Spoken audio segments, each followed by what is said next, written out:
चिंटू हाँफते हुए बोला। काका, ये तो फिल्म से भी ज्यादा मजेदार है। हाँ, अभी तो शुरुआत है। अब नक्शे में देखते हैं कि आगे कहाँ जाना है।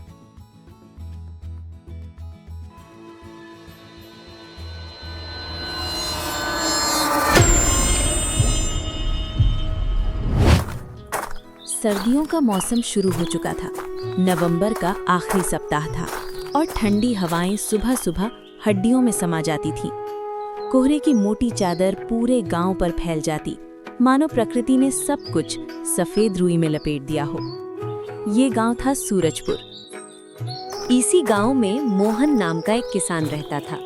उम्र सिर्फ 35 साल, लेकिन जिंदगी ने उसे जल्दी समझदार बना दिया था। उसके पिता की मौत के बाद खेती की सारी जिम्मेदारी उसी पर आ गई थी। 2 छोटे बच्चे, बूढ़ी माँ और मेहनत से भरे खेत, यही उसकी दुनिया थी।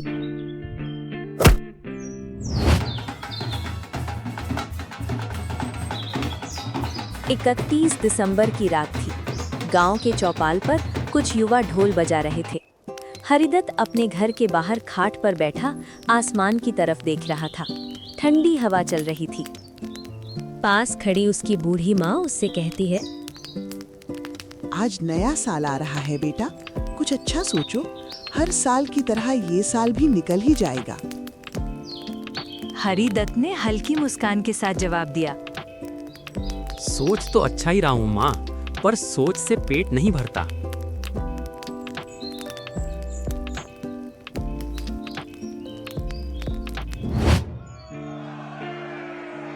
रात के ठीक 12 बजे जब गांव में शोर मचा, तभी हरिदत्त ने मन ही मन एक प्रार्थना की।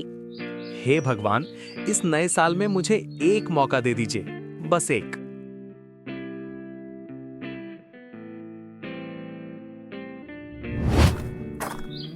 नए साल की सुबह कुछ अलग थी। सूरज निकलते ही हरिदत्त खेत की ओर चला। रास्ते में उसे कुछ अजीब सा दिखा। खेत के किनारे मिट्टी धसी हुई थी, जैसे किसी ने जमीन खोदी हो। जिज्ञासा के कारण वो पास गया।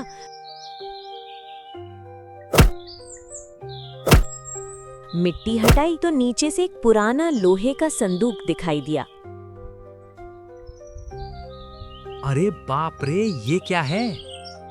हरिदत्त का दिल जोर जोर से धड़कने लगा। संदूक खोलते ही उसमें पुराने नक्शे, कुछ तांबे के सिक्के और एक चमड़े की डायरी मिली। डायरी बहुत पुरानी लग रही थी। उस पर लिखा था, ये जमीन साधारण नहीं है। घर आकर हरिदत्त ने डायरी ध्यान से पढ़ी। वो किसी अंग्रेज जमाने के किसान की थी, जिसने लिखा था कि इस इलाके में कभी एक गुप्त जल स्रोत था, जिससे फसल कभी नहीं सूखती थी, लेकिन समय के साथ वो रास्ता बंद हो गया। डायरी में एक नक्शा था, जंगल, पहाड़ी और एक सूखा कुआं। हरिदत्त की माँ बहुत डर गई। उन्होंने हरिदत्त से कहा, अरे छोड़ो बेटा, इन चक्करों में मत पड़ो, कहीं मुसीबत ना आ जाए। लेकिन हरिदत्त के अंदर कुछ जाग चुका था, एडवेंचर का बीज। अगले दिन वो अपने गांव के एक चंचल लड़के चिंटू को साथ लेकर जंगल की ओर निकल पड़ा। चिंटू को रोमांच बहुत पसंद था। काका, अगर खजाना मिला तो आधा मेरा। चिंटू हंसते हुए बोला। बिल्कुल, अगर खजाना मिला तो हम दोनों खजाना आधा आधा कर लेंगे।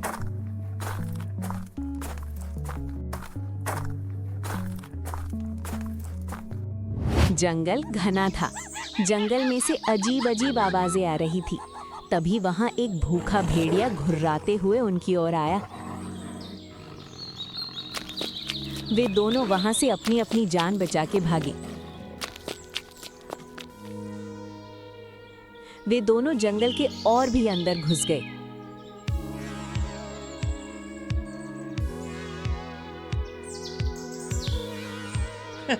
चिंटू हाँफते हुए बोला। काका, ये तो फिल्म से भी ज्यादा मजेदार है। हाँ, अभी तो शुरुआत है। अब नक्शे में देखते हैं कि आगे कहाँ जाना है।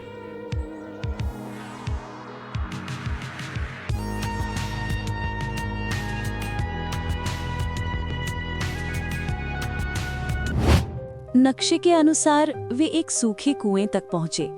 कुआं गहरा था और नीचे अंधेरा। नीचे पहुंचकर उसने देखा एक पतली सुरंग कुएं से कहीं जा रही थी। या तो सब खत्म होगा या सब बदलेगा। ये बोलकर वो दोनों सुरंग में घुस गए। जब वे दोनों अंदर पहुंचे तो उनके सामने पानी से भरा एक विशाल प्राकृतिक जलाशय भरा हुआ था। हरिदत्त की आंखों में आंसू आ गए। उसने कहा, अब हमारे खेत फिर से हरे भरे हो जाएंगे। हाँ काका, और तो और गांव वालों को जब ये बात पता चलेगी तो वो भी खुश हो जाएंगे।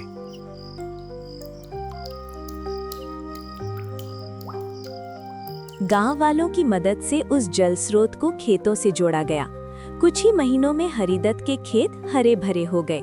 आसपास के खेतों में भी पानी पहुंचने लगा। गांव में खुशहाली लौट आई। सरकार के अफसर आए, रिसर्च हुई और उस जल स्रोत को हरिदत्त जल योजना नाम दिया गया। अगले साल 31 दिसंबर की रात वही चौपाल, वही ढोल, लेकिन इस बार हरिदत्त के चेहरे पर सुकून था। हरिदत्त की माँ उससे कहती है, देखा बेटा, नया साल सच में नया निकला। हरिदत्त मुस्कुराया। नया साल तभी नया बनता है जब आदमी खुद कुछ नया करने की हिम्मत करे। चिंटू हरिदत्त से कहता है, काका, अगला एडवेंचर कब? हरिदत्त जोर से हंसा। ये कहानी सिर्फ एक किसान की नहीं, बल्कि हिम्मत, उम्मीद और नए साल की सच्ची भावना की है। नया साल कैलेंडर से नहीं, नए फैसलों से शुरू होता है।